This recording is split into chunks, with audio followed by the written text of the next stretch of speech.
Je pense que les psychédéliques, c'est vraiment une porte d'entrée vers une autre manière de voir le monde. Et par extension, du coup, une autre manière de vivre.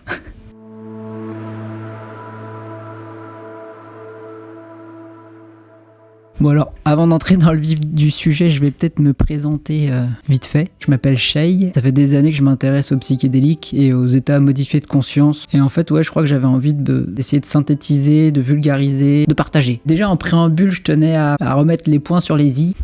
Les i, c'est bizarre. C'est-à-dire que pour moi, les psychédéliques, le LSD, les champignons hallucinogènes, tout ça, je mettais ça un peu dans la case drogue dure. Alors qu'en fait, des études assez récentes qui ont relevé la dangerosité et la toxicité de ces substances, elles nous montrent très bien que les psychédéliques, ça fait partie des drogues les moins dangereuses. Enfin, elles sont vraiment en bas du classement. Alors que l'alcool, première place, devant l'héroïne, s'il vous plaît. Et là, le schéma que je vous mets, il relève en fait la dangerosité pour l'utilisateur ou l'utilisatrice et aussi la dangerosité pour l'environnement. Parce que c'est vrai que quand on est alcoolisé, par exemple, on sait très bien qu'on peut faire un certain nombre de dégâts. Et on relèvera aussi qu'en termes de dépendance, les psychédéliques en fait ne créent pas de dépendance physique ou psychologique. Et je rajouterai aussi autre fait intéressant à savoir que actuellement on n'a recensé officiellement aucun cas de mort par overdose suite à une trop grande prise de psychédéliques. Parce qu'en fait la dose létale elle est tellement grande, elle n'a pas été atteinte encore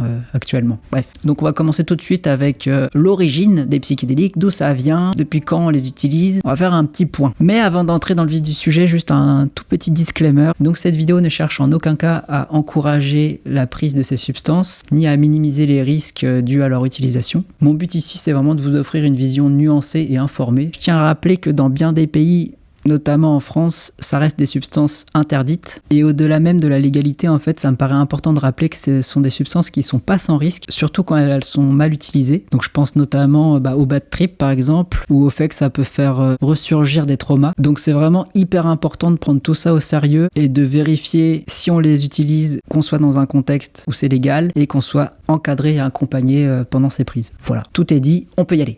Alors, en vrai, les premières traces qu'on ait des psychédéliques, c'est il y a hyper longtemps, c'est il y a 7000 ans. Je trouve ça incroyable. On a des représentations en fait de champignons gravés dans la roche. Donc a priori, c'était pas pour préparer du risotto, c'était vraiment dans le cadre de cérémonies. Et d'ailleurs, ça me fait penser aussi à une théorie un petit peu farfelue mais que j'aime bien, qui est la théorie du singe psychédélique qui est proposée par Terence McKenna. Sa théorie, ce serait que les champignons psychédéliques aient vraiment joué un rôle central dans l'évolution de l'humain parce qu'ils nous auraient permis en fait d'être vachement créatifs. Ils auraient pu jouer un grand rôle dans le développement du langage, la pensée abstraite, etc. Donc ça reste une théorie, mais je la trouve un peu rigolote et un peu intéressante. Donc je la pose là, vous en faites ce que vous voulez. Bon, en tout cas, c'est sûr que les psychédéliques, c'est pas une invention du XXe siècle, ça a vraiment une longue histoire avec l'humanité. Si on prend l'exemple de l'utilisation qui est encore faite actuellement, que ça soit chez les Mazatèques au Mexique, avec l'utilisation des champignons à psilocybine, qui sont consommés pendant les cérémonies sacrées, que ce soit l'ayahuasca en Amazonie, ou que ce soit le peyote, donc un cactus hallucinogène, utilisé plus au nord. On retrouve à chaque fois des utilisations très ritualisées avec pour finalité de soigner, de connecter à plus grand, de connecter à l'invisible. Et ce sont pas du tout des drogues dans le sens où on les utilise pas pour se défoncer la gueule. On est à milieu de ça. Mais alors nous, du coup, en Occident, quand c'est qu'on s'est intéressé à tout ça? Eh bien nous aussi, ça nous vient d'un héritage ancestral, transmis de génération en génération, dans le respect total de la nature et des autres. Non, bien sûr, je rigole totalement. Hein. Nous, qu'est-ce qu'on a fait? Ce qu'on sait faire, c'est-à-dire on a été piller les cultures des autres. Je rigole, mais c'est pas du tout drôle. Oui, c'est le Shay du montage qui vous parle, parce que j'ai quand même oublié de préciser. Moi là, je vais directement passer aux années 50, mais en vrai, le tout premier contact des Occidents avec les psychédéliques, ça remonte plutôt à la découverte de l'Amérique, en fait, au XVe siècle. Ensuite, au XVIe siècle, on a retrouvé des textes espagnols qui mentionnent comment les peuples d'Amérique centrale utilisaient des psychédéliques dans leurs rites. Mais bon, là, on va vraiment se concentrer sur les années 50 parce que c'est vraiment là que les choses ont commencé à prendre une autre ampleur, vous allez voir. Donc en fait, dans les années 50, on a Robert Wasson, passionné de champignons, qui va aller avec sa femme Valentina au Mexique pour aller étudier justement sur le terrain les champignons hallucinogènes et leur lien avec le spirituel. Là, Robert, il va rencontrer une guérisseuse mazatèque qui s'appelle Maria Sabina. Elle accepte de le faire participer à une cérémonie, mais elle lui précise quand même que écoute poto, tu gardes ça pour toi, j'ai pas envie qu'il y ait les touristes qui débarquent, donc voilà, ça reste entre nous. Robert, il est refait de la cérémonie, il est ravi, ça le bouleverse complètement. Il rentre aux États-Unis, première chose qu'il fait, un article dans Life Magazine qui raconte tout. Voilà. Forcément, les touristes, ils débarquent en masse. Maria Sabina, elle est considérée comme une traître par sa communauté. Elle est considérée comme responsable de cette situation. Sa maison, elle sera brûlée, son fils sera tué et elle a fini ses jours dans la misère la plus totale. C'est vraiment une histoire affreuse. En tout cas, Robert, lui, il a ramené des champignons de son expédition là, et c'est à partir de ces échantillons-là que les scientifiques arriveront à synthétiser la molécule, donc la psilocybine. Et c'est ça qui va permettre par la suite d'ouvrir tout un champ des possibles pour la science.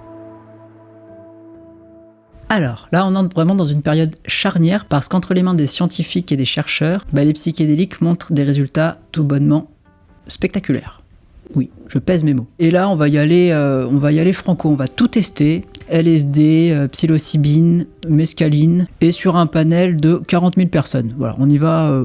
Donc parmi ces études, on peut citer l'utilisation du LSD pour traiter l'alcoolisme ou traiter certains traumas. Et on aura aussi des études qui vont être faites sur le rapport avec la créativité quand on prend ces substances. Donc toujours sous supervision scientifique. Donc on va avoir comme ça tout un tas d'expérimentations. Et dans les études un peu moins glorieuses, mais je trouve ça un peu rigolo de le citer, on a aussi un professeur à Harvard qui s'appelle Timothy Leary, qui lui va faire un peu n'importe quoi. Il va lancer un projet qui s'appelle Harvard Psilocybin Project. Et là, lui, il part un peu en cacahuète, il se met à filer des champis à tout le monde, à ses étudiants, à ses collègues, à des détenus. Bon, évidemment, du coup, il est viré. Mais apparemment, ça reste une figure un peu emblématique de cette époque et de ce mouvement. D'ailleurs, on lui attribue à tort le concept de set and setting. Qu'est-ce que c'est le set and setting ? Pour résumer rapidement, c'est l'idée que l'expérience qu'on fait pendant une séance sous psychédélique va dépendre fortement de l'état d'esprit de la personne pendant la séance, mais aussi de l'environnement, de l'ambiance, du décor, des personnes autour. Ces deux facteurs-là vont énormément influencer la manière dont l'expérience sera vécue. Donc oui, c'est effectivement Timothy Leary qui a inventé le terme set and setting, mais en fait, à la base, ces idées ont été développées par des femmes, figurez-vous bien.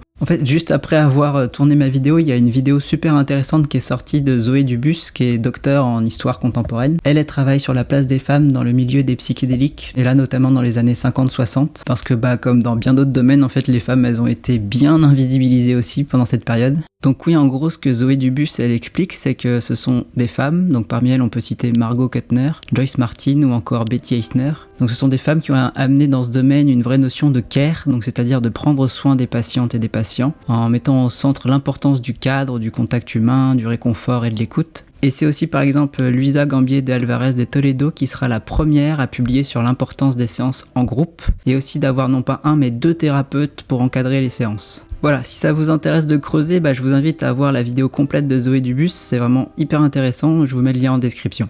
Et donc, suite à toutes ces expérimentations, à toutes ces recherches, on peut se dire que, génial, dans les années 60, on va pouvoir ouvrir ces substances sur le marché, pouvoir les utiliser dans des contextes médicaux, tout ça. Eh bien non, pas du tout, parce qu'en fait, ce qui se passe, c'est que les substances, elles commencent un peu à s'enfuir des labos.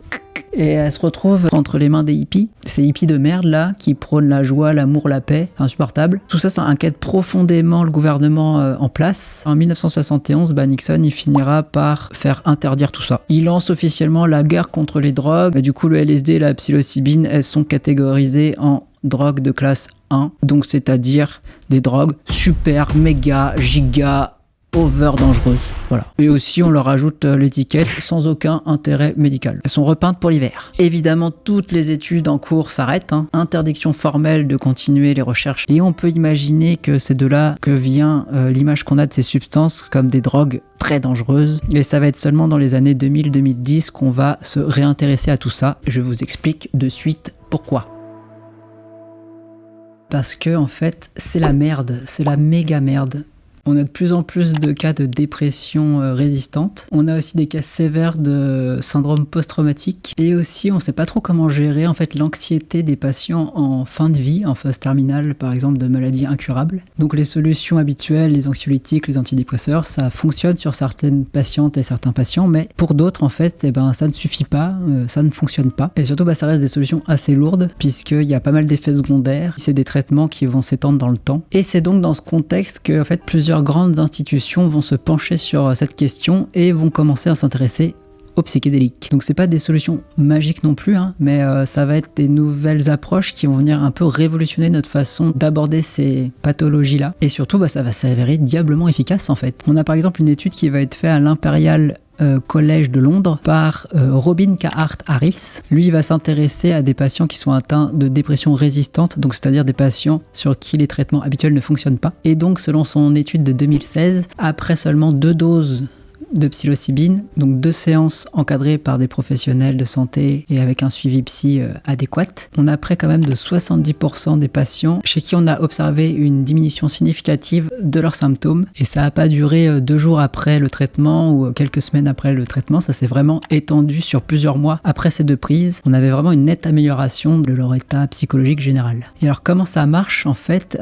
Il semble que la psilocybine vienne en fait agir comme une sorte de reset mental. C'est un peu comme quand votre ordi plante et que vous êtes obligé de le redémarrer, là on ferait un peu la même chose mais pour le cerveau quoi. Après c'est vraiment important de noter que ça fonctionne vraiment en tandem avec une prise en charge psychologique, donc le cadre est aussi très important et joue vraiment son rôle dans l'amélioration de l'état des patients. Et c'est cette combinaison entre la psilocybine et l'accompagnement thérapeutique qui va permettre en fait de revenir revisiter des traumas ou des blocages émotionnels beaucoup plus facilement que sans. Et ce qui est intéressant, c'est que là, on va vraiment venir s'attaquer aux sources du problème et pas seulement aux symptômes. Alors, il y a une autre étude qui a été réalisée par Roland Griffith, je sais pas le prononcer en anglais, vous moquez pas, à la Johns Hopkins University. Lui, il va s'intéresser plutôt à comment améliorer la détresse des personnes en fin de vie, notamment les personnes atteintes d'un cancer incurable, par exemple. Donc, Roland et son équipe, ils vont travailler avec 51 participants et les personnes vont recevoir 2 doses. Une dose très très faible, presque placebo, et une dose élevée de psilocybine, et toujours avec un accompagnement professionnel, thérapeutique, très encadré. Et les résultats, c'est qu'après la prise élevée,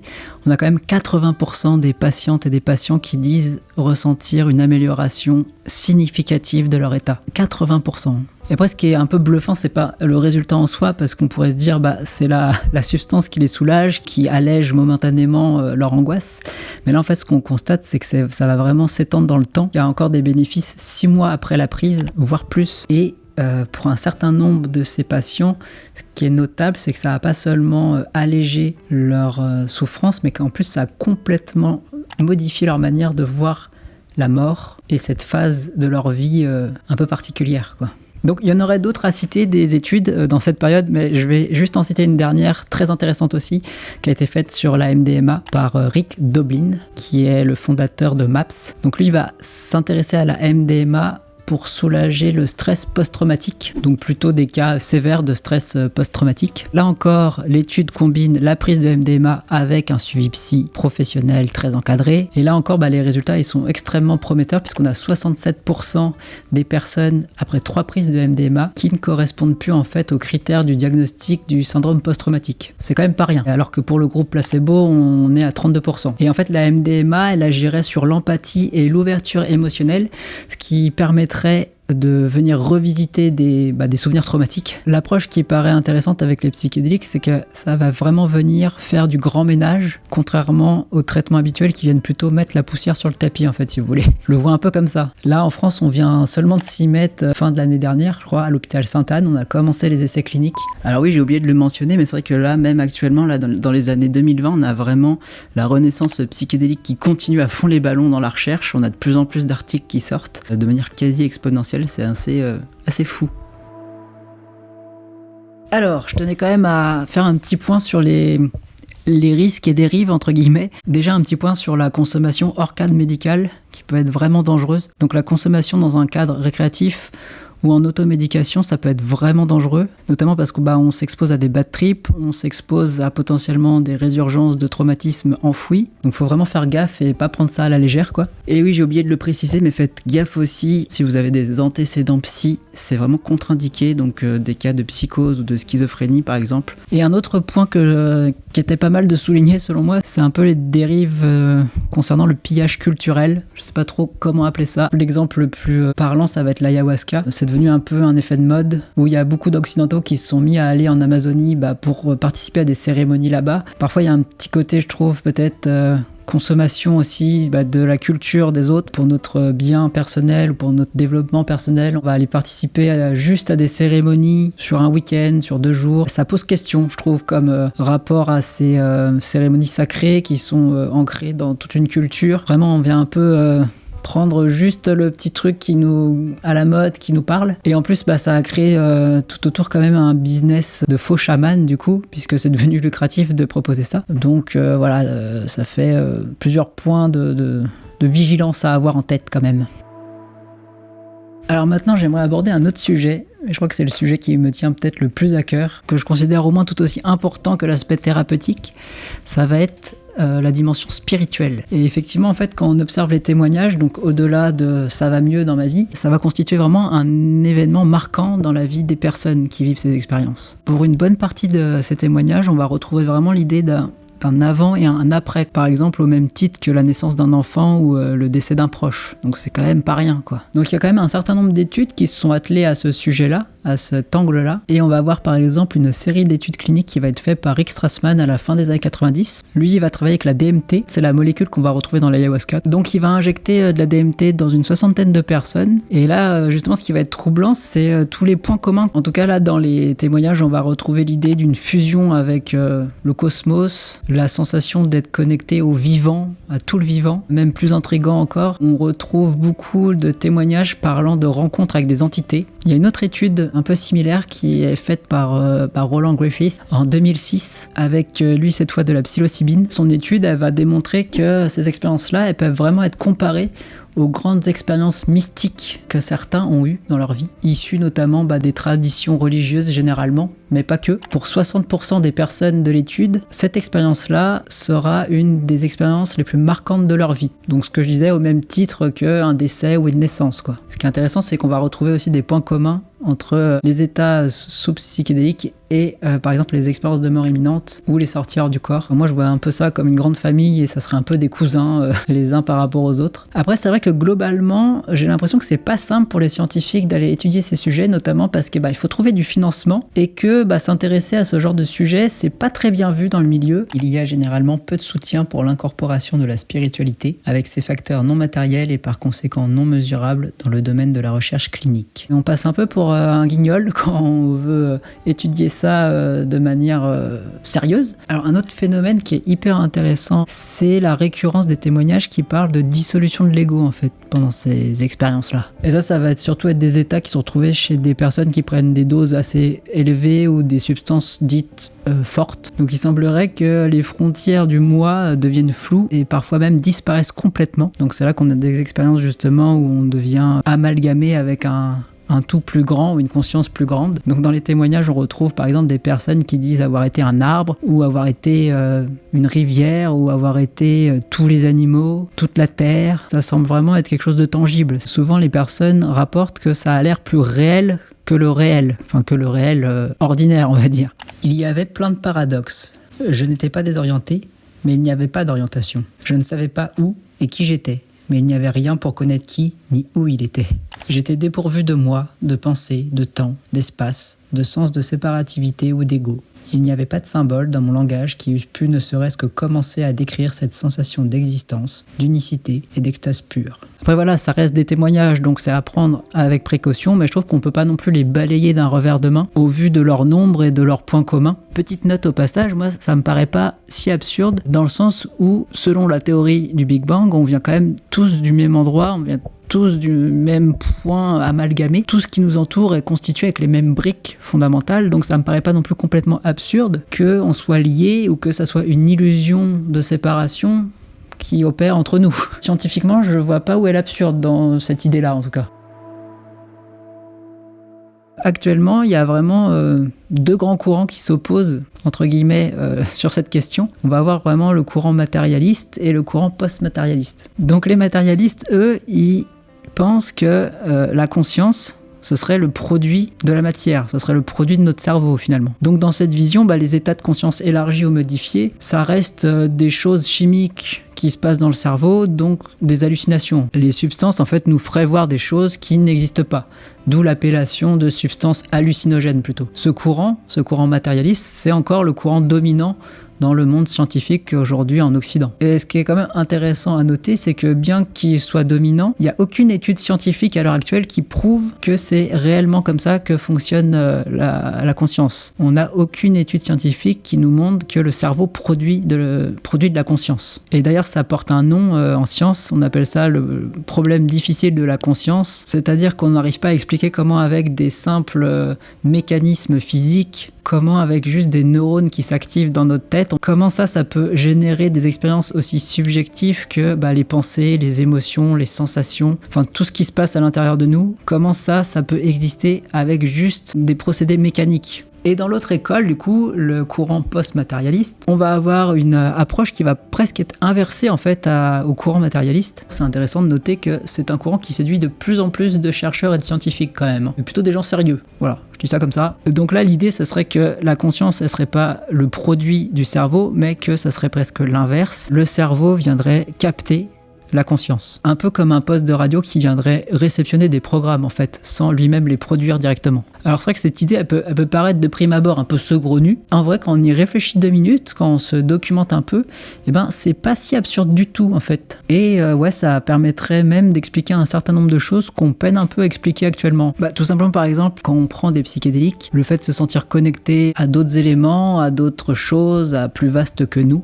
ce serait pas juste des hallucinations générées par le cerveau, mais ça serait bel et bien des accès à d'autres champs. Un peu comme si en fait on avait passé notre vie à écouter une radio locale sur notre poste de radio et qu'on découvrait subitement qu'en fait en tournant le bouton, on a accès à tout un tas d'autres stations très intéressantes au demeurant. Il y a bien des idées qui paraissaient complètement farfelues et folles à leur époque. On peut par exemple penser au Soleil qui semblait très intuitivement juste tourner autour de la Terre. Donc je trouve ça intéressant aussi de rester dans cette perspective qu'en fait on a l'impression qu'on sait beaucoup de choses à notre époque, et c'est vrai, mais on a toujours conscience de ce qu'on sait, mais on n'a jamais conscience de ce qu'on ne sait pas, de toute l'étendue de notre ignorance. Et je trouve que c'est une belle posture de rester très humble, très ouvert. Après ça n'empêche pas, une fois qu'on s'est renseigné, de construire des hypothèses, un avis, parce qu'on a besoin aussi de se représenter le monde, on a besoin, sinon on ne pourrait pas évoluer dedans.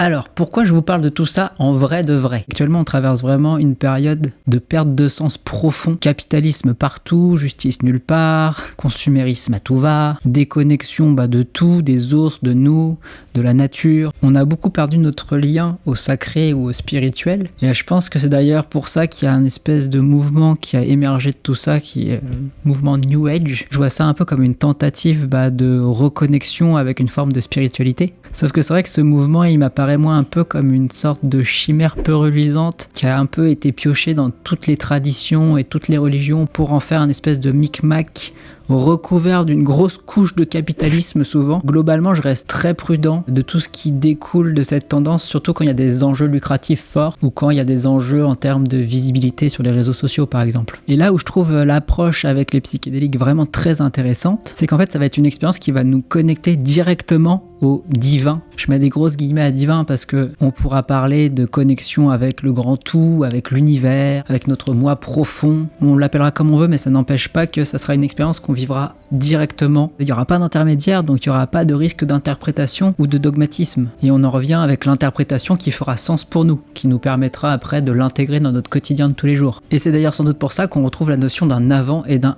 après l'expérience. Il y a vraiment, ça marque une rupture parce que pour beaucoup ça remet en question leur vision d'eux-mêmes, leur vision de la vie, donc ça vient vraiment bouleverser les gens profondément, même dans leurs croyances ou leurs convictions. En fait ces expériences, elles viennent directement nous reconnecter à plus grand que nous, à la vie, à ce qu'on appelle en fait la nature. Là-dessus, Stefan Schillinger, auteur de ce fantastique livre La sagesse interdite, il en parle beaucoup mieux que moi. Il questionne le fait qu'on ait un jour nommé la nature, en fait qu'on ait simplement inventé ce concept et ce mot. Ça montre qu'il y a eu un moment où il y a eu une rupture, puisqu'en fait tout ça c'est une continuité, qu'on en fait partie. Et parmi les témoignages de personnes qui prennent des psychédéliques, on retrouve vraiment la notion qu'il n'y a pas de séparation finalement. Et ces personnes-là, ils vont avoir un vécu viscéral de cette sensation-là. La vie, c'est pas une collection de mécanismes séparés, c'est en fait réellement un grand tout. Et des phrases comme « je fais partie de la Terre » ou « nous sommes un système vivant », ça devient plus des énoncés abstraits ou poétiques, ça devient vraiment une réalité vécue qu'on ressent au plus profondément de soi, quoi. Donc on imagine bien qu'une fois qu'on a ce ressenti-là, cette certitude-là, notre comportement va forcément changer. Et c'est en ça que je pense que les psychédéliques pourraient devenir vraiment un outil puissant et vraiment central dans notre évolution, dans notre rapport à ce qu'on appelle la nature du coup. Et en fait, ça pourrait tout simplement nous faire reconnecter à une forme de spiritualité adaptée à nous occidentaux et adaptée à nos modes de vie. Je pense pas que ça soit un hasard si on a utilisé ces substances aussi longtemps dans l'histoire de l'humanité. L'anomalie viendrait plutôt du fait qu'on les utilise plus. Je vous réfère encore une fois à cet ouvrage très intéressant sur la question. Bref, tout ça pour vous dire que je trouve que ça serait dommage en fait de réduire les psychédéliques à leur seule utilité thérapeutique, bien que ce soit aussi une avancée capitale. Ce serait dommage de les réduire à ça. En tant qu'être humain, en fait, je trouve qu'on est intrinsèquement spirituel. On s'interroge sur notre place dans l'univers. Pourquoi la vie? Pourquoi la mort? Qu'est-ce que je fais là? C'est quoi le sens de la vie? Ça reste des grandes questions universelles. Et d'ailleurs, même l'OMS, donc l'Organisation mondiale de la santé, reconnaît que la dimension spirituelle de l'humain fait partie